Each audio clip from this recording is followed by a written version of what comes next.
Course పూర్తి చేసుకొని మన దేశానికి వచ్చేసిన తర్వాత లైసెన్సింగ్ ఎగ్జామ్ ఉంటుంది కదా, దానికి రిలేటెడ్గా క్యాంపస్లో ఎలాంటి ఏర్పాట్లు చేస్తారు? ఇప్పుడు మీకు ఇంతకుముందు చెప్పినట్టు డే 1 నుంచి ఫస్ట్ సెమిస్టర్లో అనాటమీ, ఫిజియాలజీ, బయోకెమ్ ఈ సబ్జెక్ట్స్ ఉంటాయి. సో ఫస్ట్ ఇయర్లో ఈ 3 సబ్జెక్టులకి ఇండియన్ ఫ్యాకల్టీ ఉంటారు.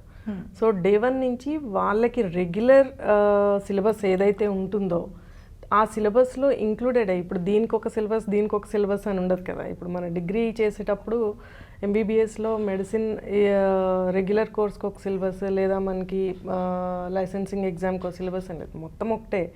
బట్ ఆ మోడ్లో తీసుకెళ్ళాలి వాళ్ళని. డే 1 నుంచి ఆ చెప్పేటప్పుడు they are injecting the total subject to students. Anatomy ఉంది, ఓకే, ఫస్ట్ నుంచి ఫుల్ టాపిక్ వాళ్ళు పిల్లలకి చెప్తారు. సో దాని మీదే మాడ్యూల్స్ జరుగుతాయి, దాని మీదే సెమిస్టర్ ఎగ్జామ్స్ జరుగుతాయి, దాని మీదే వర్కౌట్ చేయిస్తారు, ప్రాజెక్ట్స్ ఇస్తారు పిల్లలకి, వర్క్ బుక్స్ చేయిస్తూ ఉంటారు. సో ఏమవుతుందంటే ఫస్ట్ నుంచి అదే ప్రిపరేషన్లో ఉంటారు. ఈవెన్ వాళ్ళకి తెలియదు కూడా మేము ఇంతలా చదివేస్తున్నాం, ఇంత ప్రిపేర్ అయిపోతున్నాం అనే ఏదో ఇది ఉండదు.